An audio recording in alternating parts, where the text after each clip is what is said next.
गोविंद जी हैं माधव प्रसाद जी के भाई, सबसे पुराने सत्संगी हैं।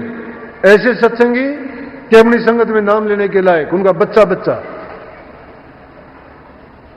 उनकी पत्नी बीमार होगी, शादी में 2 दिन रहते हैं।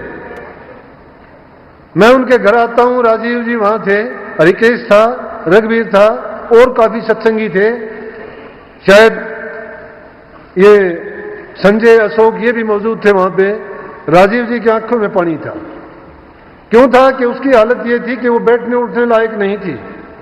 ये हालत नहीं थी, वो बचेगी नहीं बचेगी। और सच्ची पूछते हो तो इन्होंने ये सोच लिया कि मैं तो सादे भाव से एक बात मेरे मुंह से निकली थी, मैं बोला अगर ये शादी ठीक करवा दे तो ठीक हो जाए। वह मुझे लगता है कभी शादी में गड़बड़ कर दे। इन्होंने सोच लिया गड़बड़ करने का मतलब कभी चौड़ा ना छोड़ दे। इन्होंने आके राजीव से बोल दिया कि महाराज जी ने ऐसा कहा है। मेरा ये भाव नहीं था। मेरा भाव था कि बीमार रहती है, तकलीफ है, कभी तकलीफ बढ़ गई तो शादी में तो गड़बड़ तो हो ही जाती है। राजीव की आंखों में पानी था।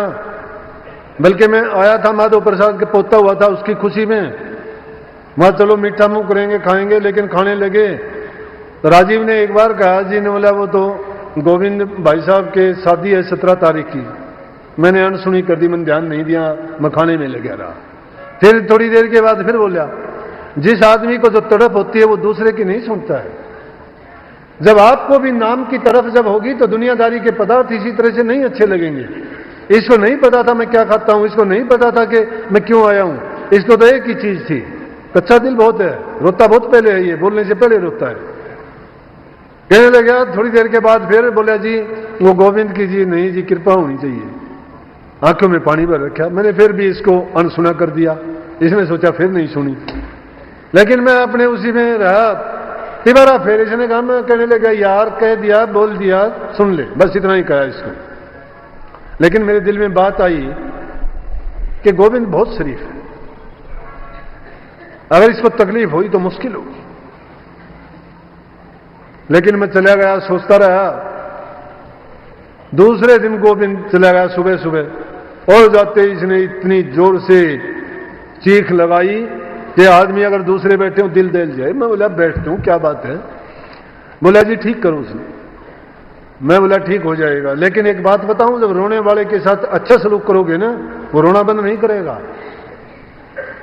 ये बात है, दुख वाले के साथ में जाके तुम अगर दुख बांटना चाहते हो तो अपने दिल को मजबूत करके उसको अच्छी और ऐसी बात बताओ जिससे उसके आंसू रुक जाए, और दिल में मजबूती आए, उसके विचारों में दृढ़ता आए।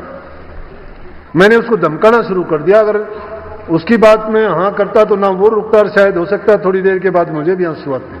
लेकिन मजबूती के साथ मैंने उसको कहा, मैं तुम बेवकूफ है और तू आज ही उसको लेके जा, दिल्ली लेके जा, बीमार है, तुमने दवाई नहीं दिलाई। बोला जी आज तो लड़की बांध बैठेगी, पता नहीं क्या होगा। मत तू ही बड़ा है क्या? जब इसको कुछ होगा तो फिर बांध कैसे बैठेगी? मैं अभी जाता हूं। उसी टाइम मैंने इसको भेज दिया, जस्सू के पास गया, हॉस्पिटल लेके गए। डॉक्टर ने देखते ही कह दिया कि दवाई तो इसकी ठीक है भाई, लेकिन गड़बड़ यह है कि जो 3 लेनी चाहिए थी वो 1 ले रही है, ये तो इससे गड़बड़ होगी। बोला कि 2 दिन में ठीक हो जाएगी। दवाई दी। मैं बोला मैं जा, कोई चिंता करने की जरूरत को नहीं। ये मैं फिर अगले दिन आया तो जब देखा तो मैं बोला कि जी अब तो उठती है। मैं उठती नहीं, शादी में सारा काम करेगी ये। 17 तारीख को इन्हें शादी में सारा काम किया। आज आया तो सबसे आगे खड़ी है। मैं बोला राजीव देखिए वही है ना? हंसने लग गया, बोला जी वही है।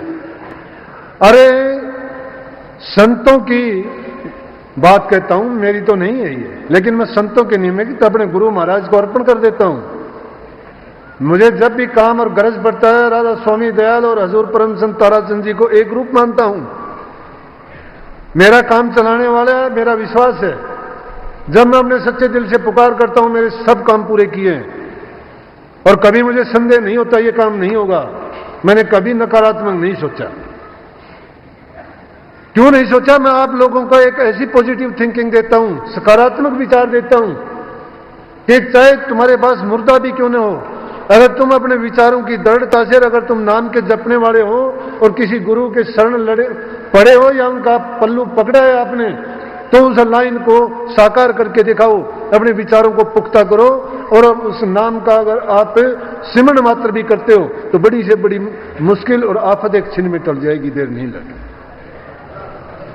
ये मैं वो राज बता रहा हूं जो आप करना चाहो, लेकिन प्रेमियों दुख आता है कि जब आप करते नहीं हो, आप करते नहीं हो। मैं तो बुरे आदमी को भी बुरी दृष्टि से नहीं देखता, लेकिन क्या करता हूं, जब आ जाता है ना तो बुराई मेरे सामने पहले होती है तो बोल देता हूं जबान से। द्वेष नहीं है मेरा किसी के प्रति। अगर किसी को कहूं भी ना, माड़ा बोल भी दूं, मेरी बात का बुरा ना मानना। मैं दूसरे ही दिन वैसा का वैसा होता हूं। मैं आपको नहीं कहता, मैं बुराई को कहता हूं, आपको नहीं कहता। इंसान के रूप में मैं आपको खुदा मानता हूं सबको, आप परमात्मा की अंश हो।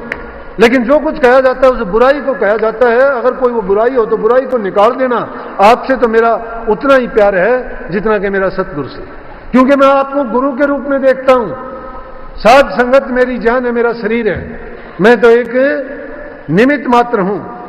तो प्रेमियों, सत्संग में जब आते हो सत्संग के भाव से आओ, सत्संग के भाव से आओगे, प्रेम बांटो, प्रेम दो, प्रेम लो और प्रेम ही प्रेम फैलाओ। जब तुम्हारा जीवन प्रेम में हो जाएगा, पूरा संसार प्रेम में नजर आएगा। और यही गुण है उस घर का भी, शब्द का भी यही मतलब है। वो शांत है, उसमें किसी प्रकार का दुख नहीं है, द्वेष नहीं है, वहां तो प्यार, आनंद, शांति है। इसीलिए उसके लिए सभी जीव चाहते हैं कि वो शांत घर, वो आनंद का घर, वो संतोष का खजाना हमें भी मिल जाए। उस संतोष के खजाने को पाने के लिए आपको बुराइयां छोड़नी पड़ेंगी और अच्छाई का मार्ग अपनाना पड़ेगा। मैं दुआ करूंगा गुरु महाराज से आप सब प्रेमियों की इच्छाओं को, लेकिन विशुद्ध इच्छाओं को, ऐसे नहीं कि आप बेकार की इच्छाओं को उठा के और बिना बात की, जो आपकी जायज इच्छाएं हो, आपकी इच्छाओं सबको पूरा करें।